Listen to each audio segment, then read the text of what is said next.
यीशु मसीह के मधुर नाम में आप सभी को प्रेमी सलाम। जय श्री मानव सेवा में आप सबका हार्दिक स्वागत है। आज एक और विषय लेकर आ रहा हूं। उसमें आपको हो सकता है कड़वा लगेगा जरूर, लेकिन इतना ध्यान रखना, जो भी है वो सो है, बोलना ही पड़ेगा। नहीं बोलेंगे तो सिखाने वाले के ऊपर दंड आएगा। आप अगर टीचर है तो टीचर का काम पूरी रीति से मन लगाकर करना होगा। आप अगर प्रचारक है या फिर सेवक सेविका है, परमेश्वर के वचन का खुलासा देने वाले हैं, तो पूरी रीति से आपको बताना ही पड़ेगा। अगर छिपा रहे हैं तो आप मुश्किल में पड़ जाएंगे। ध्यान रखना। जैसे कि मैं आपको बताना चाहता हूं, सत्य दिखाना दोष नहीं है। मतलब अगर कोई सत्य बता रहा है तो उसमें दोष नहीं। अगर कोई दोषी है तो उसे दोषी कहा जाएगा, अगर कोई निर्दोषी है तो उसे निर्दोष कहा जाएगा। जिन्होंने गुनाह किया है तो उसे गुनहगार कहा जाएगा। बिल्ली को बिल्ली कहा जाएगा और कुत्ते को कुत्ता कहा जाएगा, हाथी को हाथी ही कहा जाएगा, चोर को चोर कहा जाएगा। है ना मेरे भाइयों बहनों? तो आप निराश नहीं होना है, और वो आप सबके लिए ये सारी बातें हैं। लेकिन अगर कोई शराब पीता है तो उसको अगर हम कहेंगे तो शराब पीने वाला व्यक्ति है ना, तो वो दोष नहीं बल्कि वो गुनहगार जो है सो है, और उसका कारनामा बताना होगा। ऐसे नहीं कि भाई उसको हम छिपा लेंगे या फिर उसको गले लगा लेंगे, ऐसी बात नहीं, बल्कि उसका गलत काम निकाल कर उसे बताना चाहिए कि भाई आपकी ये गलती है मेरे भाइयों बहनों, ये गलती। अगर गलती हम किसी को बता रहे हैं तो वो गुनाह नहीं है और ना ही कोई दोष है। हेलो, जो है सो है वो बताने के लिए कोशिश कर रहे हैं। तो आइए देख लेते हैं। कई बार लोगों ने मुझे भी बोला, कई बार बोलते आशीष दोष निकालता है, उंगली बताता है ना, बहुत सारी बातें ऑब्जेक्शन के रीति से निकालते हैं। लेकिन आज मैं आपके सामने कुछ बातें फरमाना चाहूंगा। कुछ ही वचन है, ज्यादा नहीं है। हाँ, गलातियों उसका 1:10 वचन के अनुसार अगर हम देखते हैं, अब मैं क्या मनुष्य को मानता हूं या परमेश्वर को? क्या मैं मनुष्य को प्रसन्न करना चाहता हूं? यदि मैं अब तक मनुष्य को ही प्रसन्न करता रहता तो मसीह का दास न होता। पौलुस यहां पर कह रहा है, क्या मैं मनुष्य को खुश करूं? क्या उनको खुश करूं या परमेश्वर को खुश करूं? आपको और मुझे क्या करना होगा मेरे भाइयों बहनों? लोगों को खुश करना है या फिर परमेश्वर को खुश करना है? अगर कोई गलत है तो उसे गलत बोल सकते हैं, अगर परमेश्वर सही है तो सही है। समझ में आ रहा है कि नहीं आ रहा है? अगर हम आपको खुश करने के लिए सारी बातें हाँ जी जी जी जी हाँ अच्छा है ऐसे अगर करते रहेंगे तो काम नहीं चलेगा। हमें परमेश्वर को खुश करना है। अगर परमेश्वर का काम हम लोगों के ऊपर करते चले जाएंगे, लोगों की गलतियां बताएंगे, लोगों का गुनाह बताते चले जाएंगे, उनको सुधार की ओर लेते चले जाएंगे, तो परमेश्वर की महिमा होगी, बल्कि मनुष्य की नहीं। मेरे भाइयों बहनों, सुधरना होगा तो गलतियां आपको कबूल करना ही पड़ेगा, जो हम लोग बता रहे हैं वचन के हिसाब से। पौलुस मनुष्य को खुश करना नहीं चाहता बल्कि परमेश्वर को खुश करना चाहता है। वो बोलता है, क्या मैं मनुष्य को दिखाने के लिए अगर ऐसा करूं तो परमेश्वर खुश नहीं होगा? हेलो, किसको प्रसन्न करना चाहते हैं, मनुष्य को या परमेश्वर को? हाँ, अगर गुनहगार है तो गुनहगार बोलो, अगर नहीं बोलते हैं तो आप मनुष्य को खुश कर रहे हैं, परमेश्वर को नाराज कर रहे हैं।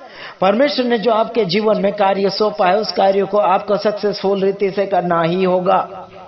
हाँ जी, गुनाह तो गुनाह। आप किसके दास हैं, यानी किसके चेले हैं? यीशु मसीह के या मनुष्य के? यीशु मसीह के चेले हैं तो जो काम सौंपा गया उस काम को पूरी ईमानदारी के साथ करना। हाँ जी, समझ में आ रहा है कि नहीं आ रहा है? पूरा मन लगाकर करो और आगे बढ़ो। अगला वचन यूहन्ना 6:60 वचन।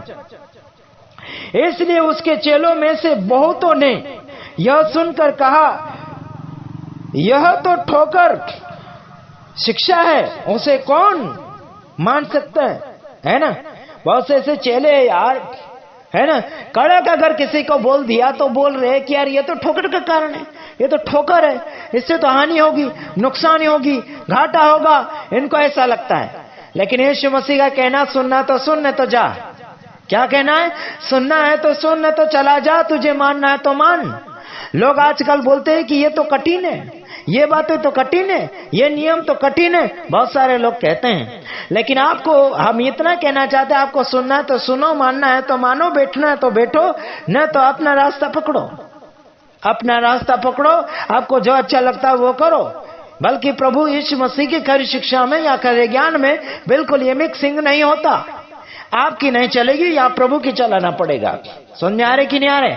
या परमेश्वर की चलाना पड़ेगा, परमेश्वर का हुक्म मानना पड़ेगा, आपका नहीं, आपका नियम नहीं, परमेश्वर का नियम यहाँ चलता है मेरे भाइयों बहनों। आत्मिक जीवन में अगर आपको बढ़ना होगा तो परमेश्वर के कड़वे वचन को आपको उतारना ही पड़ेगा। आपके शरीर को भी मजबूत करे, क्योंकि परमेश्वर का मंदिर आपका शरीर है। आपका खान पान में सुधारा करे, आपके रहन सहन पहरावा में भी आप जैसा सेटिंग होता है वैसा करो, ज्यादा बर्बादी नहीं और ना ही है ना बढ़ावा चढ़ावा। हेलो, ध्यान से सुनिएगा।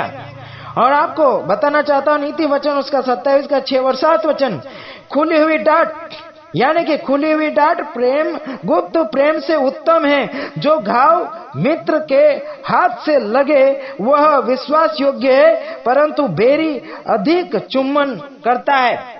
क्या करते हैं? जो मित्र से घाव लगता है, मतलब हमारे सिखाने से आपको अगर ठोकर लगता है, घाव लगता है, तो आपको यह आशीष का कारण है, पट्टा बदलते चले जाएंगे, है ना, दवाइयां बदलते चले जाएंगे। मेरे भाइयों और बहनों, जो आपको अगर नुकसान नहीं पहुंचाता है या फिर आपको दर्द नहीं होने देता है, तो वहां पर आपको आसानी रीति से अच्छा लगेगा। बल्कि जो आपको दर्द देगा, आपको नुकसान ही पहुंचाएगा, या फिर क्या बोलना चाहिए, तकलीफ जैसा लगेगा आपको, तो वहां आगे जाके आपको आसानी लगेगा।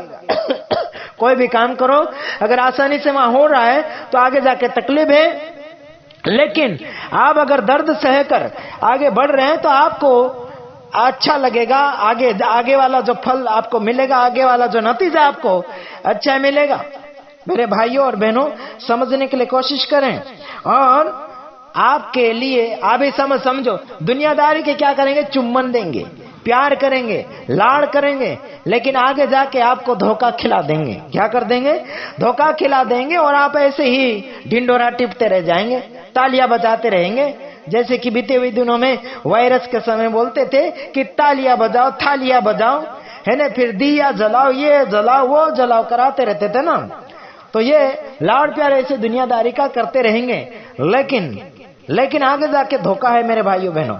जो आपके मित्र के द्वारा क्या होता है, ठोकर की बातें मिलती है ना, घाव लगता है, तो कोई बात नहीं, सहन कर लीजिएगा। आगे बढ़ने के लिए आप कोशिश करना है। मेरे प्रिय भाइयों बहनों, आप प्रभु के साथ समझौता करें, मनुष्य के साथ नहीं, दुनिया के साथ नहीं, बल्कि प्रभु के वचनों के साथ आपको मिलना है। कई लोग बोलेंगे कि आपकी बातों से, आपके संदेश से मुझे चोट लगाए, घाव लगाए, ऐसे बोलेंगे। लेकिन कोई बात नहीं, आप वचन के साथ अगर बढ़ रहे हैं तो आप दुनियादारी का कोई भी गलतियां है तो जरूर आप बताइए, किसकी गलती, क्या गलती, जरूर बताइए, क्योंकि आपका और मेरा फर्ज बनता, कोई भी व्यक्ति किसी भी व्यक्ति को सुधारने के लिए अगर वो गलती करता है तो उसकी गलती बताकर सुधारते। मेरे भाइयों बहनों, कोई गुप्त रीति से नहीं होता है। आप अगर स्कूल में जाते हैं, वहां पर आपकी परीक्षा होगी खुलेआम, हाँ जी, खुलेआम आपकी परीक्षा होगी, आपको चेक किया जाएगा, आपने जो पढ़ाई किया, क्या नहीं किया, है ना। अगर आप उसमें सक्सेस हो गए तो आपको आगे की ओर बढ़ने के लिए मौका प्रदान हो सकता है। उसी प्रकार से संसार भर में बहुत सारी गड़बड़ियां चल रही है, चाहे वो अन्य हो जाए, चाहे वो मसीह में हो जाए, चाहे कुछ हो जाए, बहुत गड़बड़ियां चल रही है। गलतियां बताकर उन लोगों को सिखाओ, समझाओ, उसी में आप सबका फायदा है। नुकसानी पहुंचेगी तो आगे फायदा भी होगा, है ना। घाटा यानी कुछ पाने के लिए आपको कुछ खोना पड़ेगा। चाहे जो भी आप कुछ पाना चाहते हो तो आपको खोना ही पड़ेगा। आसानी रीति से आपको कुछ भी नहीं मिलेगा। मेरे भाइयों बहनों, तो ध्यान रखना, आपकी जिंदगी को संवारिए। और जिनको हमारे संदेश के द्वारा ठोकरें लगती है या फिर प्रॉब्लमें बढ़ती है या फिर विरोध जैसा आपको लगता है, ठोकर लगती, तो हम आपके गुनहगार नहीं है भाइयों बहनों, हम दोषी नहीं है। हम जो कहता है वचन उस हिसाब से आपको मार्गदर्शन देना चाहते हैं। आप अगर उसी में रहना चाहते तो आपको बुरा भला तो लगेगा ही, है ना। गलती कर रहे हो और गलती नहीं मान रहे तो सुधारा नहीं चाहते। अरे भाई, सुधरने वाला व्यक्ति गलती मान लेता है और नहीं सुधरने वाला व्यक्ति हेकड़ी पकड़ के ही रखता है। तो ध्यान रखना, सुधरना चाहते हैं तो गलती मानो और आगे बढ़ो। प्रभु आप सबको आशीषित करे। God bless you. आमीन।